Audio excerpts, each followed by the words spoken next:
The chill of the pre-dawn Savanna bit through Anya Sharma's practical khaki shirt, a stark contrast to the sweat that usually licked her brow by mid-morning. Her late-30s face, tanned and slightly weathered from countless hours under the sun, held a determined yet cautious expression. She adjusted the heavy telephoto lens slung over her shoulder, the familiar weight a small comfort in the vast, still darkness. This assignment, documenting a remote Kenyan wildlife rehabilitation center, was supposed to be routine. Her intense dark eyes, accustomed to spotting the faintest movement in the bush, scanned the horizon where deep blues were just beginning to bleed into faint orange hues. A new day, a new set of photographs. She expected injured gazelles, orphaned elephants, perhaps a leopard regaining its strength. Not this. Dr. Kenny Omondi, a man in his late 50s with a kind but world-weary face, dark skin and graying hair, walked beside her.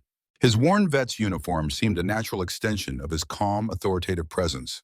He hadn't said much on the silent drive from the camp, only that there was something she needed to see, something remarkable. Anya had braced herself for a dramatic rescue, a rare species. What he led her to, however, defied every rule of nature she knew. They crouched low near a sturdy, camouflaged blind, overlooking a large, partially enclosed savanna expanse. The first shafts of sunlight painted the distant acacia tree in gold, but the immediate foreground remained cloaked in deep shadow. Anya, anticipating a fleeting moment, raised her camera, her brow furrowed in concentration. Dr. Omondi, binoculars pressed to his eyes, simply gestured into the gloom. And then she saw them. In the faint breaking light, two large domestic dogs stood protectively. One, a powerful German Shepherd mix Anya recognized as Malaika, surveyed their surroundings with an almost human vigilance. Beside her, a sleek Labrador retriever, Rafiki, nudged a younger lanky lion cub with its nose, a gesture of undeniable tenderness. And beside Rafiki, a second, equally gangly adolescent lion, its mane just beginning to thicken, leaned into Malaika's flank, like a child seeking comfort from its mother. Anya's breath hitched. Her finger hesitated on the shutter button. Disbelief warred with the undeniable reality unfolding before her lens. Two domestic dogs, two adolescent lions, not merely coexisting, but interacting with a profound, almost primal bond. Malaika gently licked the younger lion's ear, and the cub rumbled, a soft, contented sound that bypassed instinct and burrowed straight into Anya's gut. This wasn't merely odd, it was biologically impossible. It was a complete inversion of the food chain, a shattering of the natural order. Her mind reeled. She'd spent her life documenting the raw, unforgiving truth of the wild. Predators and prey, instinct and survival. This was a perversion of it all. The animal's behavior was undeniably parental, the lions responding with an ease that spoke of a deep, established relationship. The sight, bathed in the dramatic, low-key lighting of dawn, felt less like a miracle and more like a profound mystery, unsettling and deeply wrong. Dr. Omondi, still gazing through his binoculars, finally lowered them, his kind face etched with a familiar weariness. He caught Anya's eye, a silent understanding passing between them. He had seen her shock, her internal conflict. "They raised them," he murmured, his voice barely a whisper against the awakening savanna. "From tiny cubs, lost their mothers, to poachers." Anya slowly lowered her camera, her heart hammering against her ribs. The explanation, while tragic, only deepened the unease. This level of interspecies bonding, this maternal devotion from dogs to lions, felt engineered, forced. It spoke of desperation, of blurred lines, of a profound human intervention that had perhaps gone too far. A cold tendril of apprehension snaked through her, a premonition that this remarkable sight was merely a symptom of something far more complex, far more dangerous, lurking just beneath the surface of this supposedly pristine rehabilitation center. The silence stretched, heavy with unspoken questions, with the ominous whispers of a past that felt toxic, deeply unsettling. Anya couldn't pull her finger from the shutter button fast enough. Through her telephoto lens, she watched the impossible play out. Malaika, the German Shepherd mix, moved with a quiet authority, her ears swiveling, her gaze sweeping the savanna. Rafiki, the Labrador, remained close to the younger lion, nuzzling its flank, a comforting presence. The lions, still gangly and awkward in their adolescence, responded to the dogs with an almost human-like gratitude, their large amber eyes fixed on their canine guardians. It wasn't just tolerance, it was profound respect, even deference. She documented every nuanced interaction, the subtle tail wags from the mice that seemed to communicate direction, the way the lions instinctively followed their lead, mirroring their pauses and accelerations. When Malaika shifted her weight, the lions adjusted their position. When Rafiki let out a soft whine, the younger cub immediately lay down. This wasn't instinct, Anya realized with a growing knot in her stomach. It was a complex social dynamic, synchronized behaviors that defied every scientific explanation she knew. The dogs weren't just nurturing, they were organizing their movements, guiding the young predators with an intelligence Anya found deeply unsettling. It was as if they were leading a small, strangely bonded pack. Later that morning, under the relentless African sun, Dr. Omondi elaborated on their story.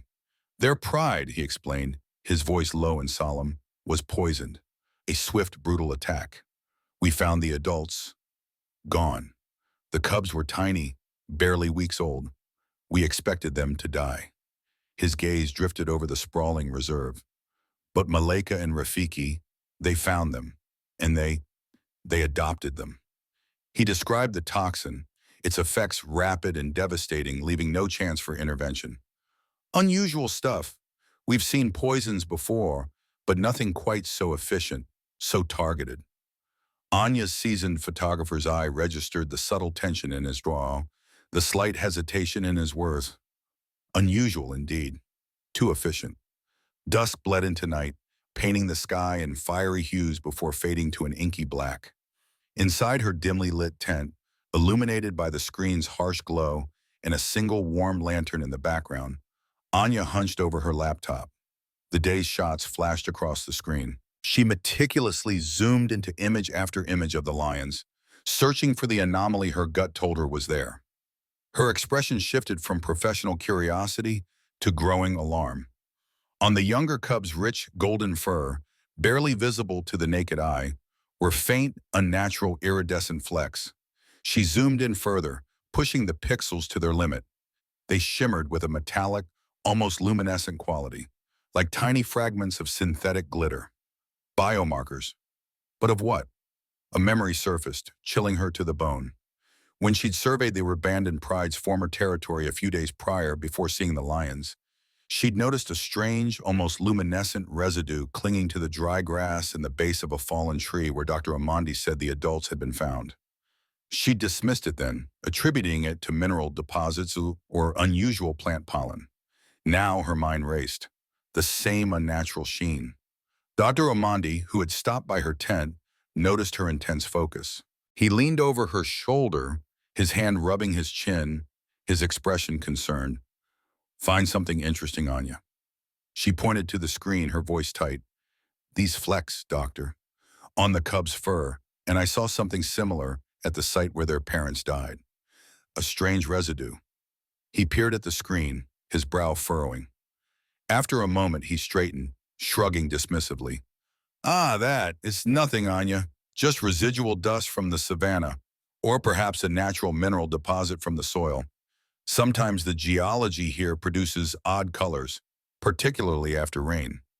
He tried to wave it away, but his eyes didn't quite meet hers. Anya held his one, her intense dark eyes challenging his casual dismissal. Her instincts, honed over decades of observation in the wild, screamed at her that this was no natural phenomenon. Natural dust didn't glow. Mineral deposits didn't cling to fur in such a uniform, unnatural way. This was something engineered, something left behind, a footprint of the unusual fast-acting toxin. The doctor's easy explanation felt too rehearsed, too convenient. The subtle glow on the screen, reflecting in her eyes, pulsed with an urgent, unspoken warning. The initial awe had curdled into a potent mix of fear and resolve.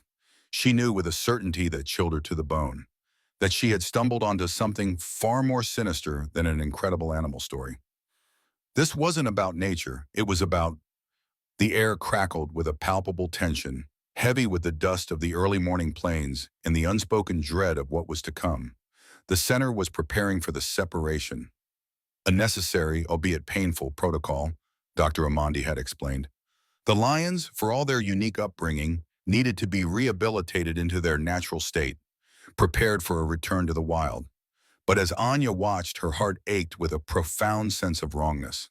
The distress was visible, raw, and visceral. Malaika and Rafiki, sensing the impending shift, moved restlessly around their adoptive cubs. The young lions, in turn, pressed close to their canine parents, an almost frantic desire for comfort radiating from them. Anya, her face a mask of professional stoicism, captured every heart-wrenching moment. She filmed the darts flying, the heavy thud as they struck the lions' flanks. She filmed the gradual slump of powerful bodies, the slow drift into unconsciousness. As the sedatives took hold, Malaika and Rafiki's grief became palpable. Malaika, the powerful German Shepherd mix, lay beside the sedated young lioness, nudging her head, whimpering softly.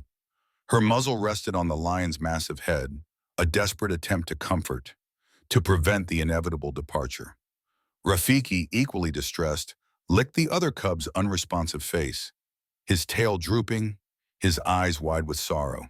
It was a scene of such profound interspecies despair that Anya's professional detachment wavered, threatening to shatter. This wasn't just rehabilitation. It felt like a betrayal. Haunted by the iridescent flecks on the cub's fur and the strange residue at the pride's former territory, Anya's suspicions had solidified into a cold, hard certainty. Dr. Omandi's dismissive explanation now seemed not just inadequate, but deeply suspect. The natural mineral deposits and savanna dust were lies. Her moral compass, typically pointed towards unbiased documentation, swung violently towards intervention. She knew with a certainty that settled deep in her bones that she had to find answers. As the transport team began to carefully load the sedated lions onto stretchers, a whirlwind of activity and shouting, Anya saw her chance. Her heart pounded against her ribs, a frantic drumbeat of fear and resolve. She knew she was about to cross a line to break every ethical protocol of photojournalism. She was no longer just an observer. She was becoming an actor in a drama she barely understood. Her movements were quick, precise, and urgent, practiced from years of working in unforgiving environments. Her eyes darted around, scanning for observers, particularly Dr. Omandi, who was directing the loading of the second lion. The spent tranquilizer dart lay innocently on the dusty ground near where the young lioness had fallen. Anya crouched, her hands shooting out, scooping up the dart in one swift fluid motion. She palmed it, its plastic warmth a strange, illicit comfort, and slipped it into a sealed baggie hidden deep within her cargo pants pocket. The risk was immense, the consequences potentially devastating. But the image of those glowing flecks, the memory of the abandoned pride, propelled her forward. Then, feigning a need for a wider shot, she skirted the edge of the abandoned enclosure, where the dogs and lions had spent their impossible cohabitation. The faint, almost imperceptible sheen was still there on the dry grass, a ghostly echo of the unusual toxin. With the same stealth, she pulled out a small, sterile swab from her kit and collected a sample, carefully scraping the iridescent residue into another baggie. The dust from the disappearing transport vehicles swirled around her, obscuring her movements, leaving a sense of finality in the air. She straightened, her breath held tight in her chest. Her face, etched with moral conflict, was now set with a grim determination. She had the samples, the tranquilizer dart, the residue, evidence. Her hands trembled slightly, a mix of adrenaline and the profound weight of her decision. She knew she was treading a dangerous path, one that could cost her her career, her reputation, even her safety. But the silent whimpers of Malaika, the mournful gaze of Rafiki, and the undeniable wrongness of what she had witnessed compelled her forward. She had to know. She had to uncover the truth, whatever the cost. The secret quest for answers had begun, and there was no turning back. The separation was brutal, exactly as Anya had feared. The days following the transport were filled with a profound, aching silence broken only by the mournful whines of Malaika and Rafiki and the restless pacing of the young lions in their new separate enclosures. What was more chilling than their individual distress, however, was the uncanny mirroring behavior. Anya observed it through her lens, her heart sinking deeper with each synchronized movement. In their distinct pens, miles apart, both the dogs and the lions walked identical paths, pausing at the same imaginary points, turning with the same silent impulse. It was as if an invisible thread still connected them, a silent language of grief echoing across the savannah. They weren't just mourning, they were attempting to maintain a connection across distance, a shared existence disrupted. The peculiar behavior had drawn the attention of external experts. Dr. Anya Petrova, a stern behavioral specialist with sharp features and a no-nonsense demeanor, arrived, followed by Dr. Kai Tanaka, a meticulous animal communication expert with glasses perched on his nose. They set up a makeshift research lab in a tent, filled with screens and equipment, their initial bafflement quickly shifting to intense scientific intrigue. They analyzed vocalizations, tracking data, and video footage, trying to decipher the evolving cross-species dialect the animals had developed. Dr. Omandi, though still maintaining his cautious stance, seemed increasingly overwhelmed by the situation. While Dr. Petrova and Dr. Tanaka immersed themselves in the animal's behavior, Anya was pursuing her own far more dangerous line of inquiry. Her covert samples, the tranquilizer dart and the iridescent residue from the original pride's territory, had been sent to a trusted, off-the-books contact at a private lab. The wait was excruciating, each passing hour stretching into an eternity of anticipation and dread. Finally, the results arrived. Inside the makeshift lab tent at night, the air crackled with a different kind of tension. Anya, her face now etched with dawning horror and understanding, held a tablet displaying complex chemical analysis results. The cool blue light of the screen illuminated her tanned, weathered face, reflecting in her intense dark eyes. The report was concise, precise, and utterly damning. "It's a highly restricted industrial compound," she stated, her voice tight, barely above a whisper, "used in advanced chemical manufacturing. Not an agricultural pesticide, not a common poison." Her finger traced the complex molecular structure on the screen, and it's present in both samples, the residue from the pride's territory and the tranquilizer dart. Dr. Petrova, ever stern, leaned closer, pointing emphatically at a graph. "This compound, it's designed for rapid cellular degradation. The speed of the lion's demise," Dr. Omandi described. "It fits. But why would it be in the dart?" Her sharp features tightened, a rare flicker of alarm crossing her face. Dr. Tanaka, who had been studying a separate audio spectrograph on another screen, turned, his focused expression deepening behind his glasses. "This substance, it points to illicit corporate activity. This isn't small-time poaching, Anya. This is industrial scale, sophisticated." Anya looked from the chemical data to the GPS tracking lines on her tablet, which showed the dogs and lions meticulously mirroring each other's movements. Her mind raced, connecting the threads. The rapid poisoning, the impossible bond, the sophisticated toxin, and now the mirroring. It wasn't just grief. It wasn't just an evolved dialect. A chilling realization washed over her, a cold dread that settled deep in her bones. The animals mirroring wasn't simply a manifestation of their profound loss. It was an organized, desperate attempt to communicate, to warn. They had been exposed to something, changed by it, and they were trying to tell their human captors something vital. The toxin, the intervention, the dog's uncanny intelligence, it all coalesced into a terrifying picture. They weren't just victims, they were witnesses. Witnesses to a shared existential threat. Her gaze met Dr. Omandi's across the room. He was pale, his world-weary face now filled with a genuine, horrified comprehension. His dismissal of the natural flex, his unusual toxin, it all made a terrible kind of sense. The animals hadn't just been orphaned, they had been part of an incident, perhaps an experiment gone wrong. And the rehabilitation was a cover, a way to contain the evidence. The silent language of the animals, their desperate echoes across the savannah, wasn't just a lament, it was a warning. And Anya, with a dawning horror that twisted her gut, finally understood what they were trying to say. This wasn't just about poisoned lions, it was about, if you're gripped by Anya's journey into this terrifying conspiracy, Don't miss a single beat. Hit that like button, share this with everyone you know, and subscribe to unravel the chilling truth behind these impossible bonds and the immediate life-threatening danger lurking beneath the savannah. The stakes have never been higher, and the danger is closer than anyone could imagine. The revelation of the industrial compound sent shockwaves through the small, makeshift research team. Dr. Petrova and Dr. Tanaka, after exhaustive analysis, confirmed that the neurochemical bonds between Malaika, Rafiki, and the young lions were identical to those found in biological family ties. This wasn't just an adoption.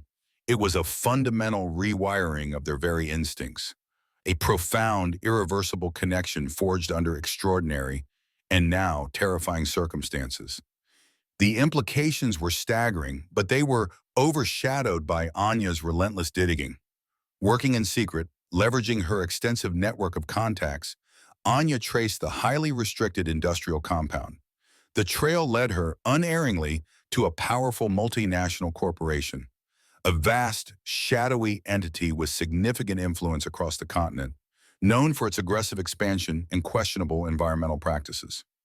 They were, she discovered, operating an illegal rare earth mineral mining operation just kilometers from the rehabilitation center. The waste from their illicit activities, it became chillingly clear, was contaminating the fragile ecosystem, seeping into the water table, poisoning the land, and tragically, the wildlife. The swift, brutal death of the lion pride was no accident. It was a consequence of corporate greed, meticulously covered up. Armed with irrefutable printouts of damning evidence, satellite imagery, chemical analysis reports, corporate registration documents, Anya confronted Duromandi in his small, Spartan office.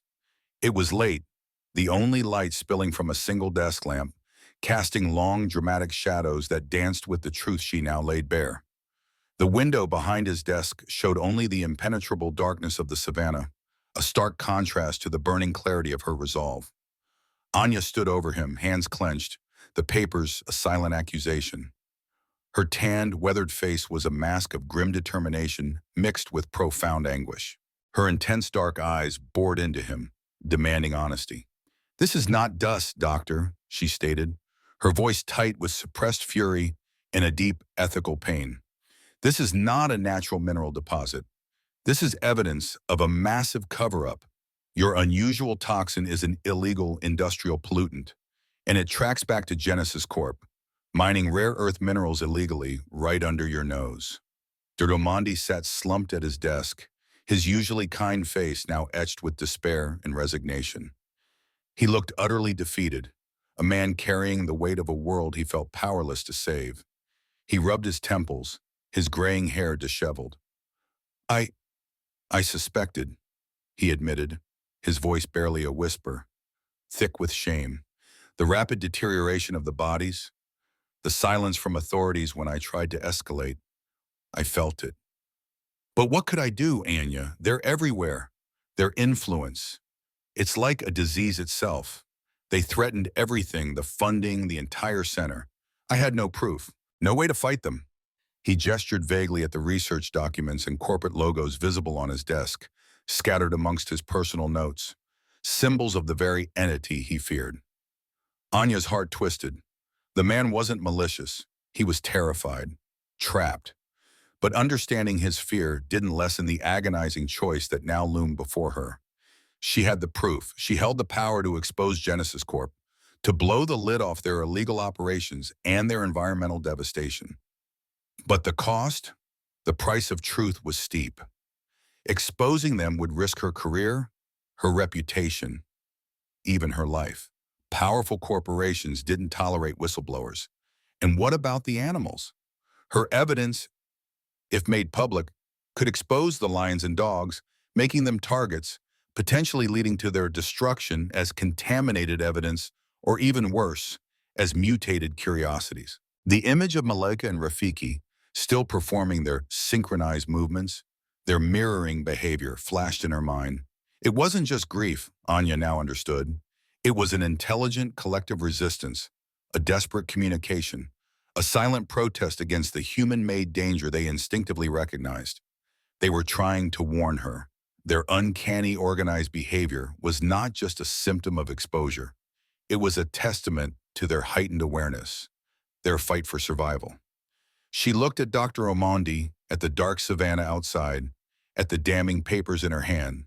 The fate of these animals, the integrity of the ecosystem, perhaps even the lives of countless other species, hinged on her decision. Expose the truth and fight, or stay silent and allow the corporate poison to spread, unchecked, into the heart of Africa. The choice was hers, and it was tearing her apart.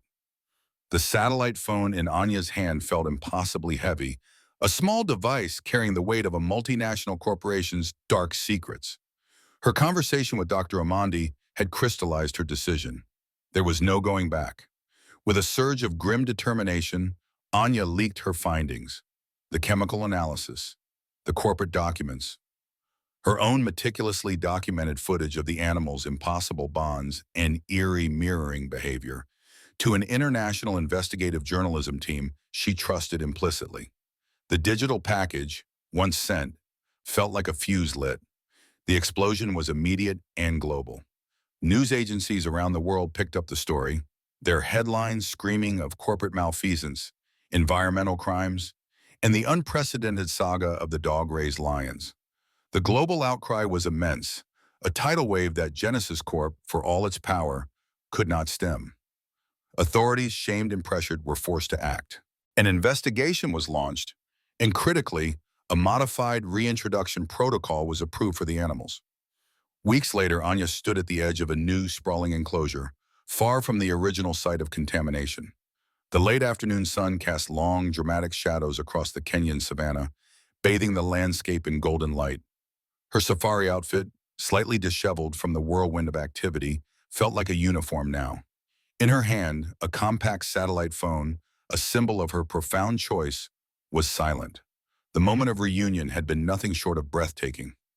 Malaika and Rafiki, released first into the vast new space, had immediately raced to the transport vehicles that carried the lions. As the sedated big cats were gently woken, the air vibrated with an explosion of intelligent, grateful affection. The lions, now more powerful and majestic, rumbled and purred, rubbing their massive heads against the dogs, their eyes gleaming with recognition and boundless love. Malaika and Rafiki responded with frenzied tail wags and insistent licks, their bodies pressed close, an unbreakable unit once more. It was a poignant, beautiful spectacle, the ultimate vindication of Anya's agonizing choice. But the animals also displayed something new, something that sent a chill of awe down Anya's spine. As they settled, moving with an organized grace, they seemed acutely aware of the new, expansive human structures, the perimeter fences, the observation posts, even the distant vehicles of the research team. Malaika would subtly shift position, drawing the lions with her, creating an almost invisible exclusion zone around certain areas, a quiet statement of their boundaries. Rafiki would issue low, soft barks, herding the lions away from specific human contact points. This wasn't fear, it was an intelligent, collective caution, a sophisticated, silent resistance to perceived human threats. They were not just surviving, they were adapting, organizing, exhibiting an awareness that transcended mere instinct. Watching them thrive, now a cohesive family unit, Anya realized the full depth of the corporate cover-up. It wasn't just about poisoning a pride.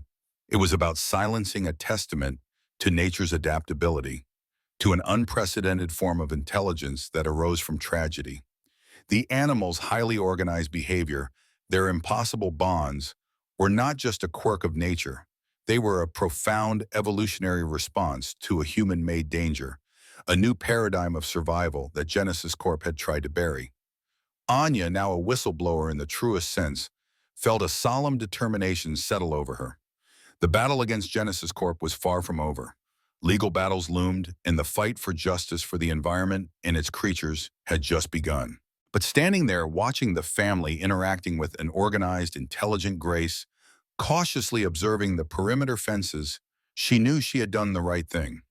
The world was only starting to grasp the true secrets held by the wild, secrets revealed not just through her lens, but through the enduring, intelligent spirit of these remarkable animals. The saga of Malaika, Rafiki, and their lion cubs began as an impossible tale, a narrative that challenged every scientific assumption about nature and love. What Anya Sharma, like any seasoned wildlife photographer, expected to be a routine documentation assignment for the International Wildlife Conservation Foundation became an odyssey into the heart of a chilling discovery. Nothing in her 15 years of professional experience had prepared her for the profound interspecies bonds she would witness, nor the terrifying corporate conspiracies she would uncover. From the first moment she observed the dogs nurturing the lion cubs, to the shocking reveal of the illegal industrial compound in Genesis Corp's hidden agenda, Anya's journey was one of escalating tension and moral reckoning. Her actions, born of a deep commitment to truth and compassion, exposed an unseen threat far greater than mere poaching. The animals, far from being passive victims, displayed an unprecedented, organized intelligence, a silent resistance to the human-made danger. Anya's decision to blow the whistle, though fraught with personal risk, illuminated the dark secrets someone desperately wanted buried. Her fight has just begun, but the world now knows that the impossible bonds of these animals hold keys to understanding not just the nature of love, but the insidious depths of corruption and the extraordinary resilience of life itself.